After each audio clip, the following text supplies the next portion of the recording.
napakalaki ng China, napakamayaman ng ekonomiya ng bansa na pwede po natin sigurong maging siguro kakampi sa mga darating pong mga panahon kung maisasantabi po natin ang mga sigalot na namamayani sa ating The bansa. Philippines Maraming salamat po, get Mr. the out. Mr. President, buti na kung lang po hindi ang Malaysian Chinese. At nagulat po siya, ako po yung nag-Mandarin, nag-Chinese po ako. Kaya natawa siya, ako yung nakapagsalita muli. Kaya inihayag natin at ang ating posisyon at naiklaro natin na talagang ang China ay talagang hindi ginagalang at nirerespeto ang desisyon ng UNCLOS. Ang freedom of speech ay hindi lisensya para sa representante ng isang dayuhang bansa na manghimasok, manakot at mambastos. Ang huling pagkakaalam ko po nasa Pilipinas tayo. Wala tayo sa China. This is the Philippines and we are in a democracy. Ang freedom of speech ay hindi lisensya para sa representante ng isang dayuhang bansa na manghimasok, manakot at mambastos sa mga Pilipino dito in the name of free speech. Foreign missions are guests, not arbiters of our democracy. Kahit sino pang dayuhan, walang karapatang patahimikin ang mga Pilipino sa loob ng Pilipinas. Lalo na kung ambassador. Dahil mas mataas ang inaasahan sa inyo. An ambassador's behavior is limited by treaty. Even the Chinese Foreign Ministry spokesperson, Guo Jiakun, threatened Philippine officials on our very own soil, warning that they will pay a price for their words. The embassy has clearly violated Article 41 of the Vienna Convention on Diplomatic Relations, which mandates that foreign envoys must not interfere in the internal affairs of their host state. Censoring a Filipino official's internal discourse constitutes a breach of this protocol. Hindi nila pwedeng sabihin kung paano tayo dapat mag-isip at mamuna, lalo na kapag ang pinag-uusapan ay ang interes ng bayan at teritoryo natin.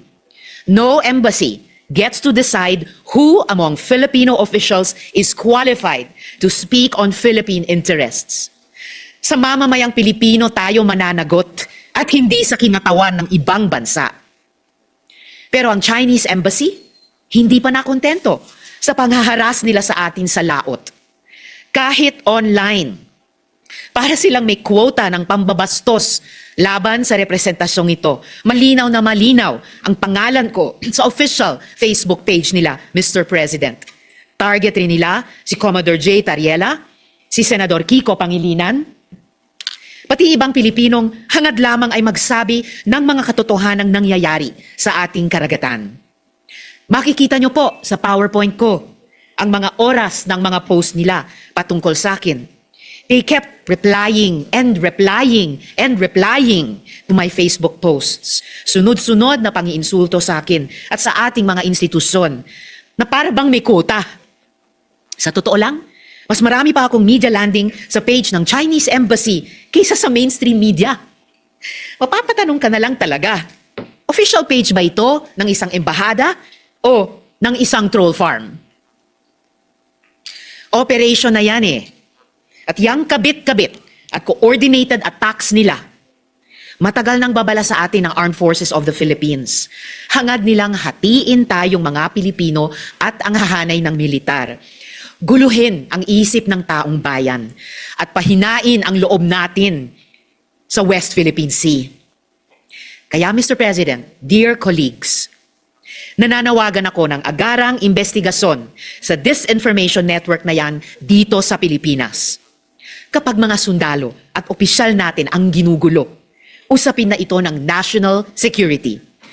Naniniwala ako na walang ganitong kalaking operasyon na para makapag-opinyon lang. Pati mga Pilipinong PR firms at content creators na nagpapadikta at nagpapagamit para ikalat ang mga kasinungalingan ng Chinese government dapat ring managot. Dito sa Senado mismo, umabot at lumutang ang usapin na may Makati-based PR firm na Infinite US. Umamin itong Infinite US na tumanggap sila ng bayad mula sa Chinese Embassy. Dapat masilip ang scope of work ng proyektong yan. Kung imbes na PR, ay umabot na sila sa panghihimasok sa pagmamaniobra ng opinyon ng mga Pilipino. Panahon na para malaman talaga natin kung sino ang kumikita, sino ang nag-amplify At sino ang mistulang megaphone ng China dito sa Pilipinas? Kung naaatim nilang magtrabaho laban sa sarili nilang bayan, hindi na diskarte yan. Pagtataksil na yan kay inang bayan. Sa tingin ba nila, tatahimik lang tayo sa panggigipit nila sa West Philippine Sea man o sa internet? Pues, nagkakamali sila. Sila ang nasa tubig natin. Sila ang may water cannon. Sila ang naninilaw gamit laser. Our troops have been injured. A Navy serviceman has lost a finger. Fisherfolk have lost their livelihoods.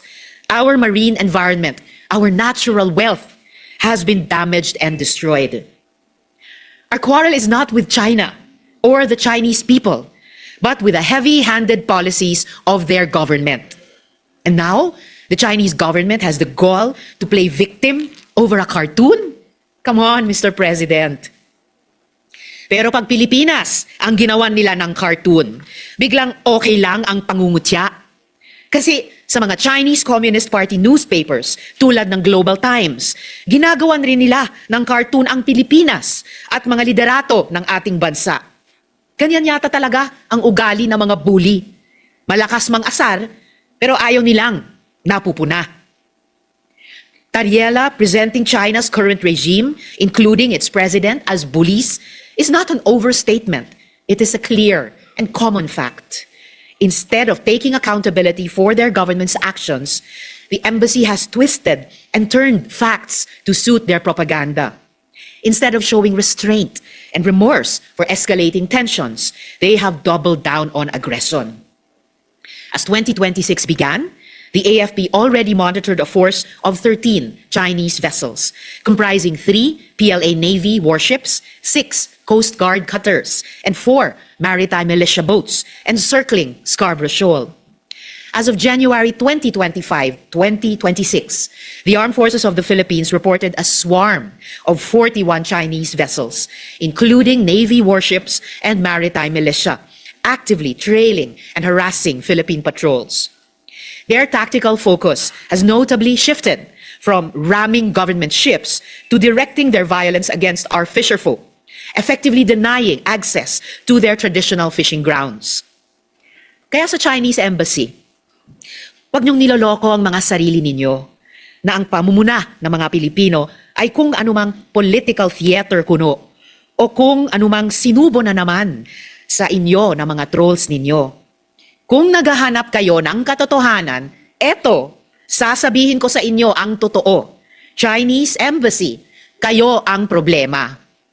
Dahil sa tuloy-tuloy na pangaharas at panggigipit ng mga Chinese vessels ninyo sa mga Pilipino, kaming mga nasa loob ng tahanan namin ang hindi makakilos ng malaya. Mga Pilipino ang dapat nangunguna sa pagsisiyasat at pagpapaunlad ng oil at gas reserves sa West Philippine Sea na para sana sa murang kuryente, mas matatag na supply ng enerhiya at mas maraming trabaho. Pero dahil sa angas ng Chinese government, apektado ang negosyo, ekonomiya at dignidad ng Pilipinas.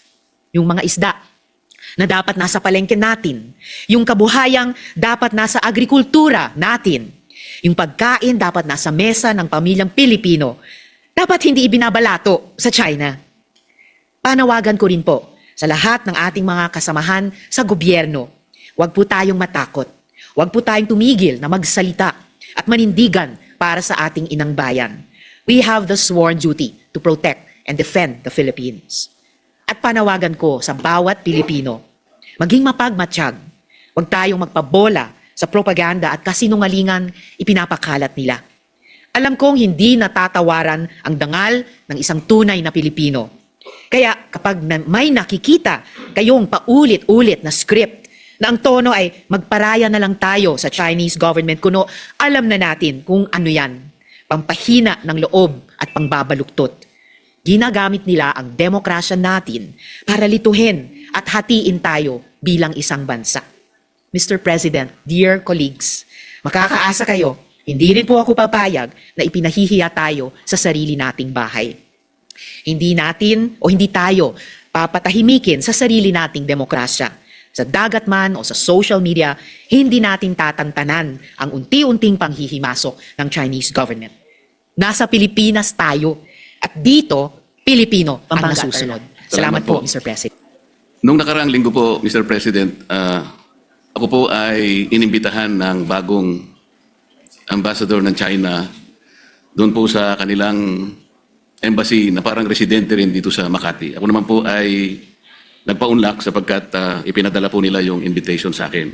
Isa po sa napag-usapan namin, Mr. President, ay kung paano po natin talaga magawa ng paraan na mawala po yung pag-iiringan, pag-aawayan at sana ay ma-stabilize po natin, ma-de-escalate po yung nangyayari po sa ngayon sa pagitan ng ating dalawang bansa.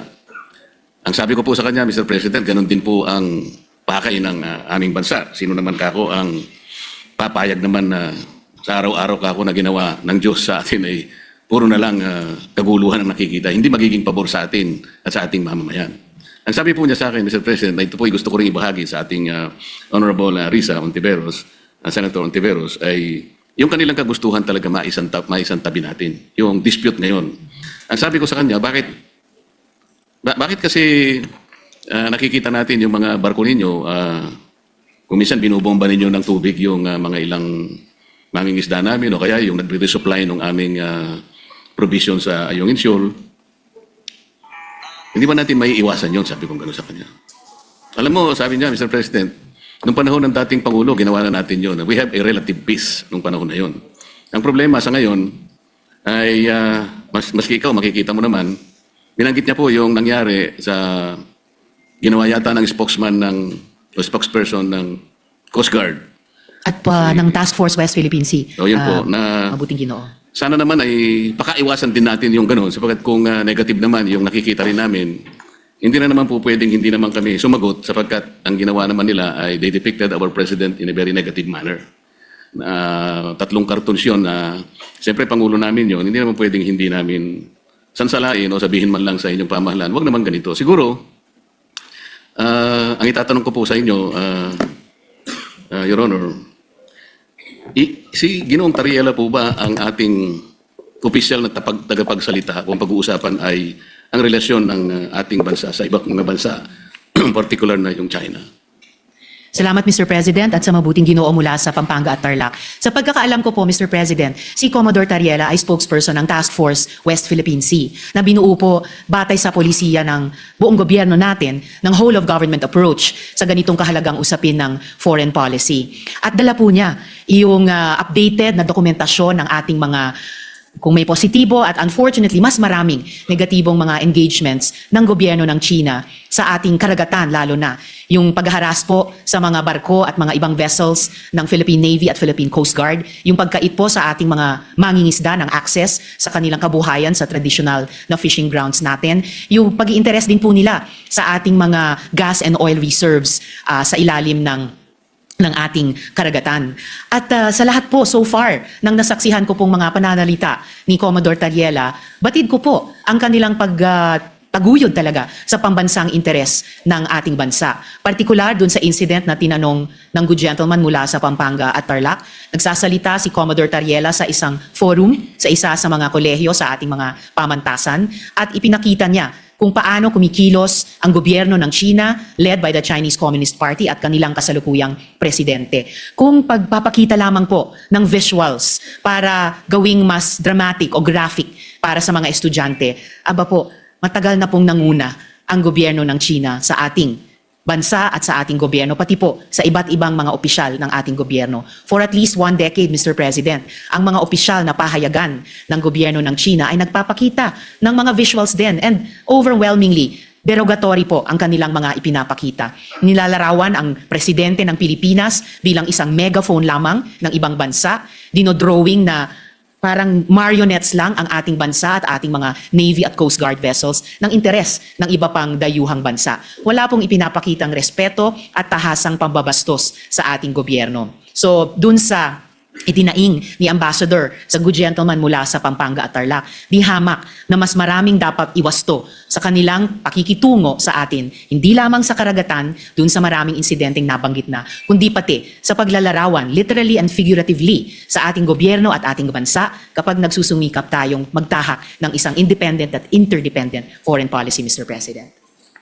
Salamat po sa inyong kasagutan, Mr. President. Alam ko po na si Jay Tariela ay siyang tagapanguna ng Transparency Initiative sa ilalim po ng National Security Council ng ating bansa. Ang Transparency Initiative po, Mr. President, ay yung tinatawag na assertive transparency or measured transparency. Ano po ba ang pagkakaintindi ninyo sa assertive transparency or measured transparency, Mr. President? Sa pagkaintindi ko po, Mr. President, ang assertive transparency ay ibig sabihin, isa sa publiko lahat ng mga importanteng engagement sa pagitan ng ating bansa at iba pang mga bansa, lalo na sa loob ng ating teritoryo. At particular dito, sa ating dynamic sa gobyerno ng China, ibig sabihin ay hindi magiging mahiyain ang ating gobyerno upang sabihin kapag nga may ganyang mga insidente tulad ng nagbunga ng pagkaputol ng daliri ng isang uniformed personnel natin, yung pansamantalang pagbulag at pagdinig sa ating mga personnel dahil gumagamit ng high-frequency radar o mga laser lights, at pati po yung gaya ng nabanggit na rin ng good gentleman mula sa Tarlac at Pampanga, yung pagkait na makaresupply tayo ng maayos sa ating mga personnel sa mga lugar sa loob ng ating karagatan at teritoryo. Na hindi tayo o hindi ang gobyerno magiging mahiyain sabihin ito sa ating publiko at pati sa regional at international community bilang mga bagay na lubos na ikinababahala at nais iwasto ng ating gobyerno, whether ang lehislatura o ang executive, Mr. President. Ang inyo pong binanggit, Mr. President, ay napapaloob dun sa definition ng assertive transparency. Ngunit kung inyo pong isasaalang-alang, Mr. President, yung assertive transparency, ito po yung merong strategic objective na sa bawat balita na ating isa sa publiko o ipapaalam sa ating mga kababayan, ay kinakailangan meron tayong kaparaanan para sa ganun ay matiyak natin na ang ating paglalahad o pagbibigay ng impormasyon sa publiko ay hindi magiging cause ng panic o kaya ay maaaring ma-misinterpret ng publiko. Ibig sabihin, meron pong kaakibat na responsibilidad na maiwasan natin ang hindi pagkakaunawaan. Kasi pag nagkaroon po ng misinterpretation, lalo pong lalala ang isang maliit na problema. Yun nga ang nangyayari po sa atin ngayon, Mr. President, papalaki ng papalaki. Siguro kung pakakaiwasan pa natin yung mga bagay-bagay, lalong-lalo na sa pagsasalita ni spokesperson Tariela, imbes na po siguro papaliit ang ating problema, baka lalong lumalaki. May kasabihan po kasi tayo, Mr. President, na ang pagkakamali ay hindi may tutuwid ng isa pang pagkakamali. Maaring sabihin natin, may mali ang China. Ngunit, kung halimbawa sa kanyang paghahayag ng mga bagay-bagay na maaring malaman ng publiko tungkol sa mga inaakala nating pagkakamali o ginagawa nilang mali sa West Philippine Sea, siguro yun ay ipaalam natin sa paraan na hindi tayo makakagawa siguro ng lalo pang mas malaking pagkakamali na katulad po ng ginawa niya. Kailangan po bang gumamit pa siya ng mga cartoon caricatures para ipakita niya ang Pangulo ng China sa isang negative at isang nakakahiyang mga pamamaraan. Alam po ninyo, Mr. President, dito sa ating tinatawag na West Philippine Sea na kinukuwenta nga nila yan, ito'y halos equivalent ng ating exclusive economic zone. Mas marami pa pong features ang Vietnam na okupado kaysa sa China. Meron din pong features na nasa loob ng ating West Philippine Sea na ngayon ay sinakop o occupied ng Malaysia. Tinanong nga ako ng Chinese ambassador, sana man lang o kaya gusto naming mangyari, kung paano nyo pinakikitunguhan naman ang Vietnam sapagkat claimant din naman sila, pare-pareho tayong claimant. Sana hindi naman yung paraan na parang kami masyado naman kaming kontrabida. Yung Malaysia, nandun din naman. Pagpupunta rin naman yung barko ninyo doon, tinataboy din naman kayo. Totoo naman po yun, Mr. President. So, sa ganito pong mga sitwasyon, kaya ko po naitanong kanina, Mr. President, kung si Ginong Tariela, ang pinaka-spokesperson ng ating bansa, ang pinag-uusapan ay foreign relations. Kasi po, ito po, sa sarili po niyang statement, doon sa kanyang panel discussion organized by Strat-based ADR Institute, ganito po yung sinasabi nila, Mr. President. Not every event in the West Philippine Sea is openly released to the public. The info must first go through the Information Working Group. Ito po ay kinabibilangan ng mga sumusunod, Mr. President. DND, AFP, DFA, DOJ, National Security Council, at saka yung PCG, yung Philippine Coast Guard. Ito po yung National Task Force sa West Philippine Sea. Kapag ka po yung IWG, ito po yung, ay na-process na po yung information at nagkaroon ng desisyon na i-release, tsaka lamang po i-release. Ibig sabihin po nito, talagang pinakaiingatan din natin na kahit papaano ay makagawa tayo ng diplomatic kings or whatever. Ganun po dapat sana, ang magpakaingat sana sila, lalong-lalo na nga po ay meron na nga tayong problema. Karaniwan po kasi sa mga bansa na merong ganitong disputes. Kagaya po ng sinasaad po ng ating Book 4, Title 2, Chapter 1 ng ating Executive Order 292, Mr. President. Ito po yung tinatawag nating Administrative Code of the Philippines. Pagka pinag-uusapan po ay foreign relations talaga, ay ang Department of Foreign Affairs ang dapat po sana ang opisyal na magpapaliwanag o magko-convey ng ganong klaseng pagpapaliwanag o anumang gustong i-convey sa ating mga karatig bansa. Ginoong Pangulo, masasabi po ba natin na si Ginoong Tariela ay nakikipag-coordinate sa bawat salitang bibitawan niya sa publiko, lalong-lalo na yung sinasabi niya na kailangan informahan ng public? Kiniklear po niya kaya ito sa Department of Foreign Affairs, gayong ito ang opisyal organ ng ating pamahalaan. Para sa ganun ay maiwasan po natin ang lalo pang pagkakamali.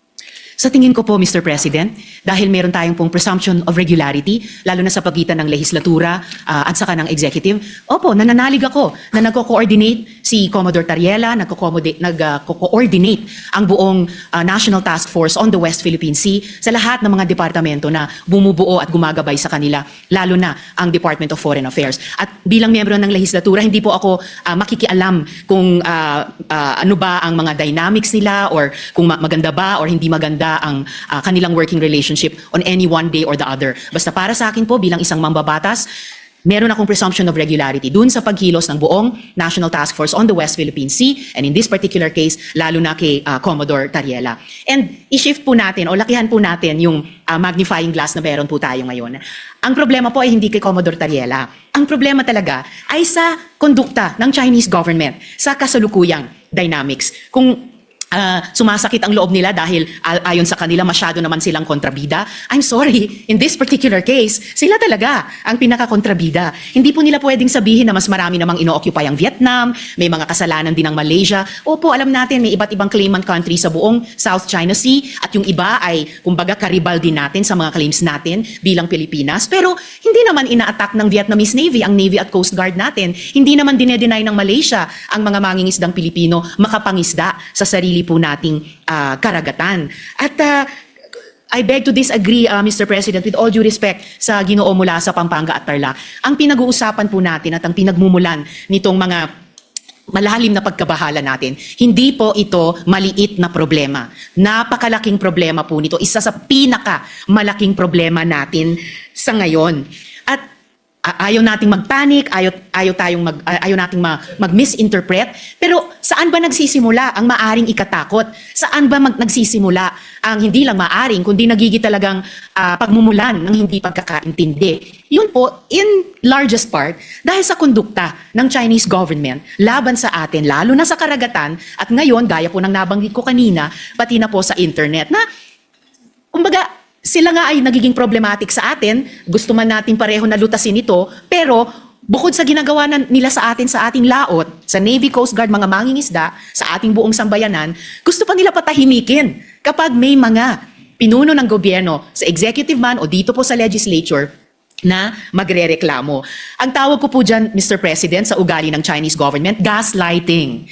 Sila na nga ang gumagawa ng mali, mamasamain pa nila kapag pinuna ng ating panig, ng ating gobyerno, tayo pa ang may kasalanan at sila pa ngayon ang biktima. Classic gaslighting behavior po yun. Napaka-negative na psychology yan kung sa individual na tao po or kung sa interpersonal na mga relasyon. And dapat huwag gagawin yan, huwag gagamitin yung ganyang cheap tactic nila. Lalo na po sa foreign relations, lalo na kung totoong gusto nilang lutasin natin ng maayos ang hindi maliit, kundi napakalaking problema nito, Mr. President.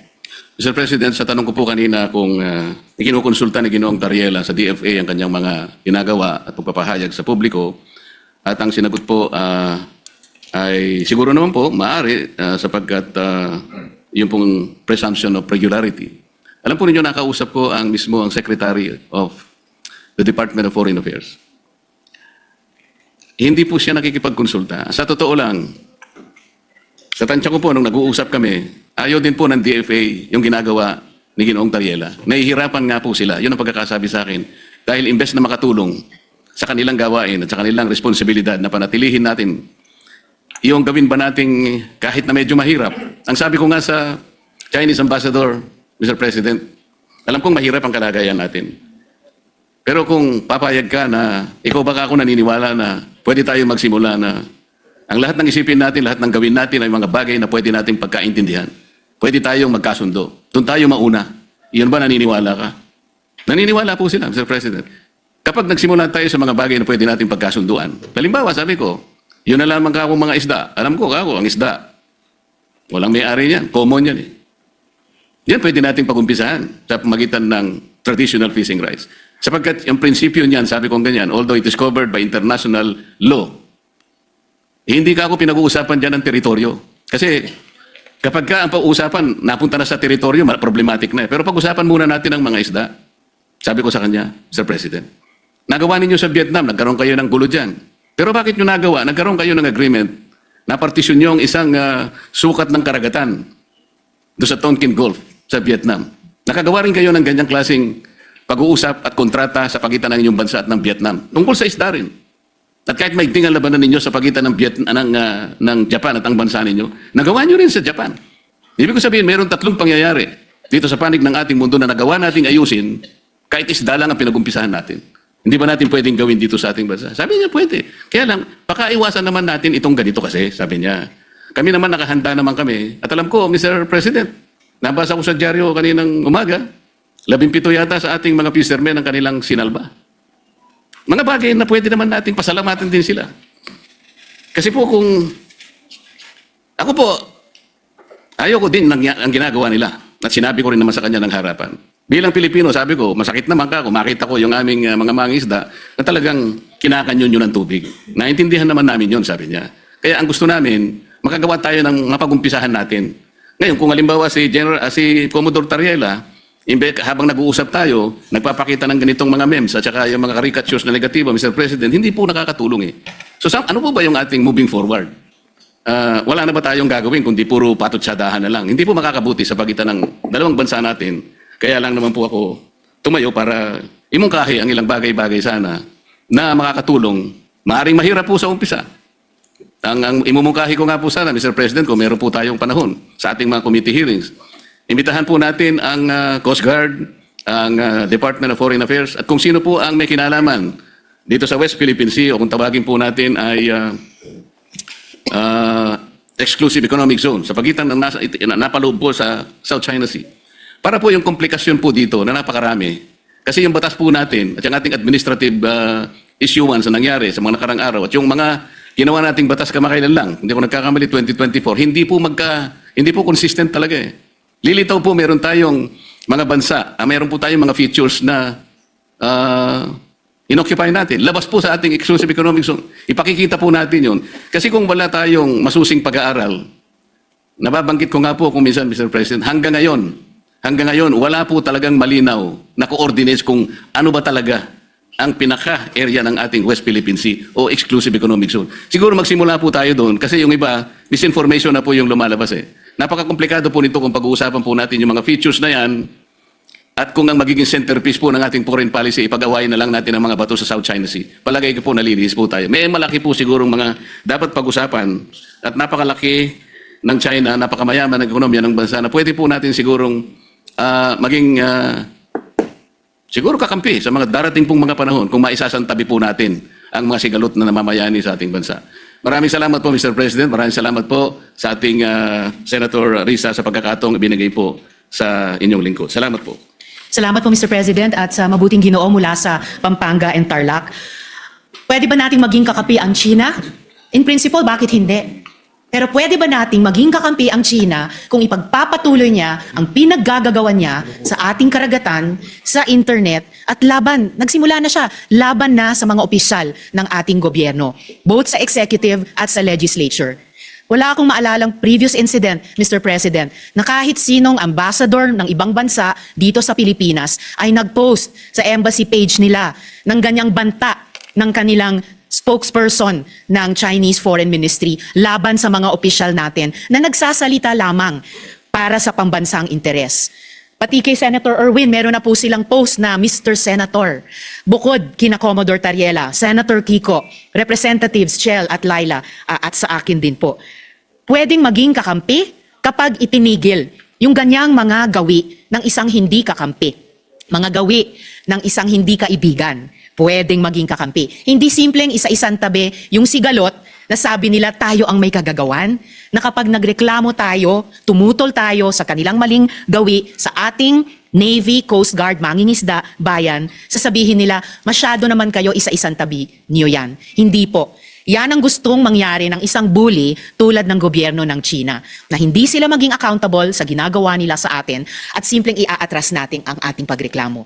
Wala pong bully, whether sa playground o sa rehiyon o sa mundo, na nagrespeto sa binubuli niya, liban kung tumindig ang binubuli niya. At yan po ang ginagawa ng ating bayan, yan po ang ginagawa ng ating mga opisyal na ngayon nilalait-lait po ng Chinese government at ng embahada pa nila dito. Taliwas po sa mga obligasyon nila sa ilalim ng Vienna Convention on Diplomatic Relations. And again, Mr. President, in closing, I would like to take strong exception.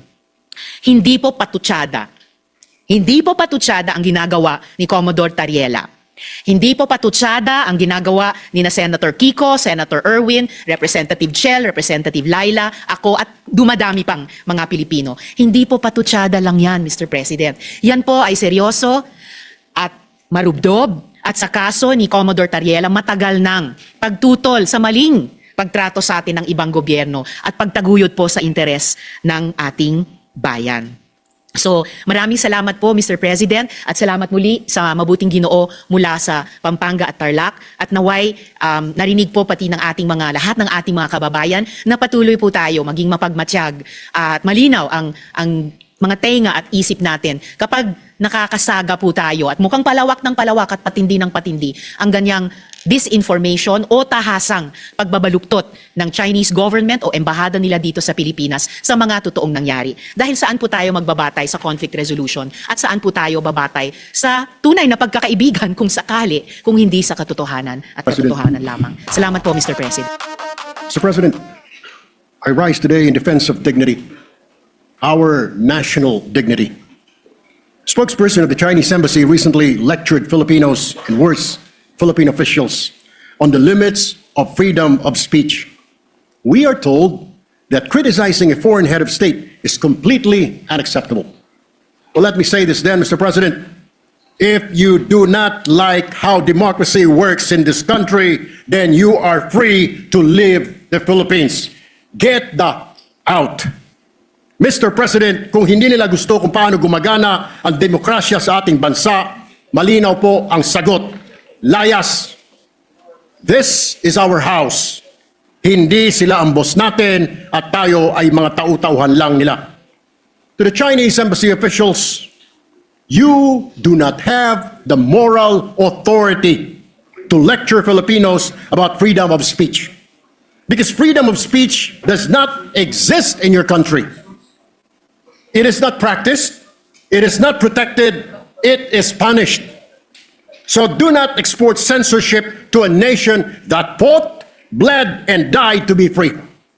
And another recent statement coming from the Chinese government threatening our officials of, quote, paying the price for making provocations and confusing right from wrong, unquote, pertaining to our claims at the West Philippine Sea. What is truly unacceptable is a foreign government acting as if it can police Filipino speech, intimidate Filipino officials, or shame Filipino into silence. Mr. President, our government officials spoke only the truth. They defended our sovereignty. They spoke as public servants of a democratic republic. They are correct, and the Chinese government is wrong. Wala silang karapatan na punahin ang malayang pagpapahayag sa ating bansa. Dahil sa kanilang bansa, walang tunay na freedom of speech. Mga kritiko ikinukulong at misteryosong namamatay pa. Ang mga mamahayag, pinapatahimik, opinyon, kinokontrol tulad po nangyayari doon sa Hong Kong kung ilang kritiko nila ay kinulong na. Let us be very clear, Mr. President. The West Philippine Sea is ours. Our officials have the right and the duty to speak about aggression against our nation. And Filipinos, Mr. President, will not whisper in their own house just to avoid offending a foreign power, particularly China. No, no, no, Mr. President. We do not take lessons on democracy from a government that jails critics. We do not take lectures on free speech from a system that suppresses it. Our house, our terms, Mr. President. Respect is not demanded, it is earned, and it is mutual. If you want respect from Filipinos, then respect our Constitution. Respect our officials, respect our freedom of speech, and respect the simple truth that this is not your country. Mr. President, the Filipino people are not afraid. We are not silent, and we will not be bullied, politely or otherwise. Thank you, Mr. President. Maraming Ang aking salamat. lang mungkahi, sana, ako po ay naniniwala, mga mahal kong kasama, na itong usapin na ito ay masyadong popular sa ating mga kababayan. At ang magsalita ka ng patungkol sa pagsasaayos ng singgalot na ito ay hindi pabor sa sino man na magsasalita nang gusto mong magkaroon ng kapayapaan. Pero sa usapin na ito, ako po ay tatanggapin ko kung ano ang sasabihin ng mga tao sa akin. Kung sasabihin nilang, oh, pro-China yan. Okay lang po. Wala pong problema. Ang akin pong gustong sabihin sa ating mga kababayan, alam niyo, ang isang bagay, pag hindi natin inayos, pag hindi tayo nagtulong-tulong na maayos, lalong-lalo na sa kapitbahay natin, kapitbansa natin, eh hindi po ito makatutulong sa atin. Hindi po ibig sabihin na ako'y pumapayag na pagsalitaan ng hindi maganda ang ating mga kasama ng Chinese Embassy. Aba, hindi rin naman tama yon. Pero, hindi rin naman po tama na ang isang opisyal natin sa gobyerno, na isang uniformado pa, ay gagawa ng katatawanan o karikature ng presidente ng China. Sapagkat kanina po, habang nag-uusap kami ni Senator Amy Marcos, sabi ko sa kanya, kung yan, ginawa ng China sa ating Pangulo, na si Bongbong Marcos, ako'y oposisyon, pero gagawin nila yan kay Bongbong, ay unang-una po ako magagalit. Sapagkat hindi ako papayag na babawiin ng kahit na sino ang Pangulo ng Pilipinas. Hindi ako papayag na gawan ng karikature, kahit ako'y oposisyon, na gawan ng ganyan ang ating Pangulo. Sapagkat ang Pangulo ng isang bansa, yan po ang tinatawag nating representasyon ng ating bayan, katumbas ng bandila. Kung ano ang tingin natin sa bandila, yan ang tingin natin sa Pangulo. Kaya, kung ano man po ang ginawa ni Admiral Tariela, ay pinakikiusapan ko po siya na huwag niyang ulitin. Sapagkat, pag nambastos ka, eh babastusin ka rin talaga. Wala po tayong magagawa sapagkat duty ng kahit na sino na ipagtanggol ang kanilang Pangulo. Ang gusto ko lamang pong sabihin dito, aking mga kasama, tama po, naniniwala po ako na hindi makatwiran ang ginagawang pambobomba ng tubig sa ating mga mangingisda, sa ating Coast Guard. Pero matagal ko na rin sinabi na may budget naman ng Coast Guard, ba't di kayo bumili ng mas malakas na water cannon at gumanti kayo? Hindi naman po pwede na lagi tayo magpapaawa. At parehas naman kayong tinatawag natin tanod ng Coast Guard kayo pareho. Hindi naman kayo gray ship. Ang gray ship, yun ang military. Kapag hindi naman pwede yun, yun ang tinatawag natin ng escalation. Pero kung dalawa kayong white ship dyan, at nagbombahan kayo ng tubig dyan, walang ano yun. Walang issue yun, walang escalation yun, dahil pareho kayong tanod baybayin. Pareho kayong nagpoprotekta ng coast natin. Pero para sa usapin, nang ikaw ay magtatalumpati at gagawin mong katatawanan yung Pangulo ng isang bansa, ay palagay ko, inuulit ko po, ako po ay oposisyon.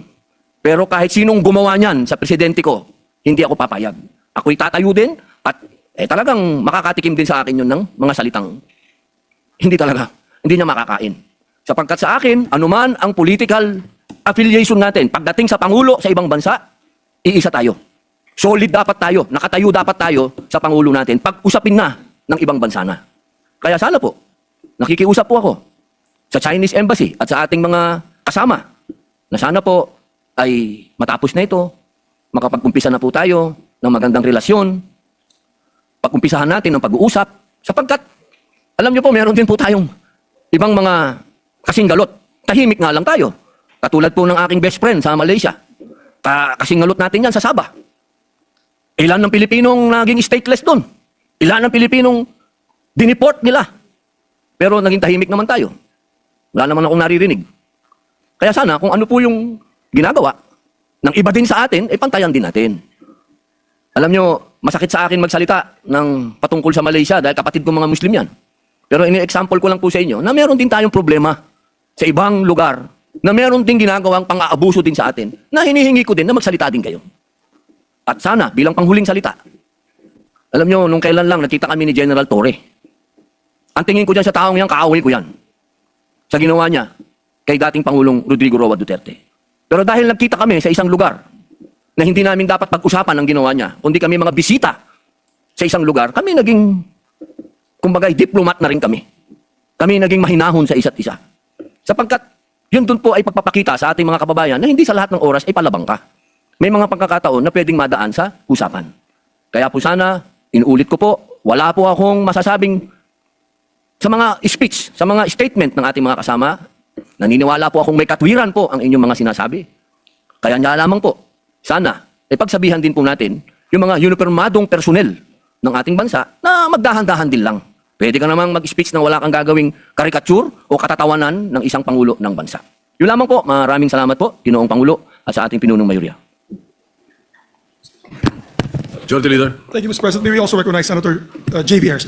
Senator J.B. Ejercito is recognized. Maraming salamat, Ginoong Pangulo. Nais ko lang siguro suportahan na, Ginoong Pangulo, ang pahayag ng ating pong kasamahan, si Senator Risa Ontiveros at si Senator Erwin Tulfo, tungkol po doon sa pagpuna no, sa embahada ng China sa kanila pong pagbabatikos din sa ating ilang opisyal o nagkakaroon sila ng masabi nating hindi pagkakasundo. Ginoong Pangulo, ako po ay nag-aral sa isang Chinese school, sa Xavier School. No? At mahal ko po ang aking mga kaklase at mga kababata sa eskwelahan ito dahil sila po ay kasama kong lumaki hanggang po sa high school. Ngunit, ako po ay consistent na bumabatikos din sa China dahil sa kanilang ginagawa sa West Philippine Sea. Hindi po ako sang-ayon at hindi ako magpipikit mata na lamang sa kanilang pangaharas sa ating pong mga mangingisda na pinagkakita ng hanabuhay. Lalong hindi ako sang-ayon sa kanilang pambabastos sa ating mga Coast Guard. Naputulan pa nga ng daliri ang isa sa ating Navy no, sa isang insidente. Ngunit, Ginoong Pangulo, muli liliwanagin ko, hindi ako galit sa mga Chinese people. Ang galit po ako sa gobyerno ni Xi Jinping na expansionist at pilit na inaagaw ang ating pong teritoryo. Nagkaroon po ako ng pagkakataon, Mr. President, doon po sa IPU, dahil hindi po nagpunta ang dating Senate President po natin, ako po ang nagrepresenta sa ating pong Senado at nagsalita po sa forum at nandun po ang iba't ibang bansa at inihayag ko ang sitwasyon sa West Philippine Sea at ginagawa po ng China sa ating po dito, sa ating pong Navy at sa Coast Guard at sa mangingisda. Siyempre, natural na tumindig din po ang representante ng China at siyempre po inihayag yung kanila pong posisyon. Magsasalita pa ako kaya lang ayaw na akong payagan at ang presiding officer ay taga Malaysia, buti na lang po ay Malaysian Chinese. At nagulat po siya, ako po ay nagmandarin, nag-Chinese po ako, kaya natawa siya, ako yung nakapagsalita muli. Kaya inihayag natin at ang ating posisyon at naiklaro natin na talagang ang China ay talagang hindi ginagalang at nirerespeto ang desisyon ng UNCLOS. Mr. President, before I end, gusto ko lang sabihin na gusto ko pong suporta ng ating mga opisyal na nagsasalita ngayon, hindi masama na tindikan ang ating soberenya, hindi masama na ipaglaban ang ating teritoryo at lalong hindi masama ang itaguyod ang interes ng bayan. Unacceptable Muli ay public statements issued by the Chinese embassy and a number of its officials. I too, Mr. President, was subjected to stern reminders, which I believe were undiplomatic and unacceptable. When we raised concerns about the live military drills in the Taiwanese Strait, that it was an escalation of the tensions in the region, China, the embassy reminded me of the One China policy. And I responded by saying, we recognize the One China policy, but they too should recognize our exclusive economic zone. If they can take it, I said, if they can dish it out rather, they should be able to take it. And this is why this morning we prepared a draft in consultation with Senators Ontiveros and the Senate President and circulated the draft expressing the sense of the Senate. 15 senators, we thank our colleagues for signing the draft resolution, and I understand we will be tackling this tomorrow. And in no uncertain terms, we condemn the statements of the Chinese embassy that are, we believe, inconsistent with diplomacy and international law. Having said that, Mr. President, 15 senators support the resolution. The Department of National Defense has condemned the public statements of the Chinese embassy. The National Security Council likewise has expressed its opposition to the statements of the Chinese embassy. The Department of Foreign Affairs has likewise expressed serious concern about the statements being issued by the Chinese embassy. Now, Mr. President, is the time to unite. The Senate, We call on the House of Representatives as well to issue a similar statement and adopt it. Now is the time for the country, the executive, the legislative branches of government to unite behind what I believe to be the bullying of a power, a superpower. And I believe the only way to deal with the bully is to stand up to it. And we thank our colleagues in the Senate for responding and asserting our sovereignty and our, as an institution, the Senate is a partner of the executive department in crafting foreign policy in this country. And therefore, this resolution sends a strong signal. We do not wish to have tensions with China, but we likewise do not wish to give up our sovereignty and our rights over the exclusive economic zone in the West Philippine Sea. Ipaglalaban natin yung atin.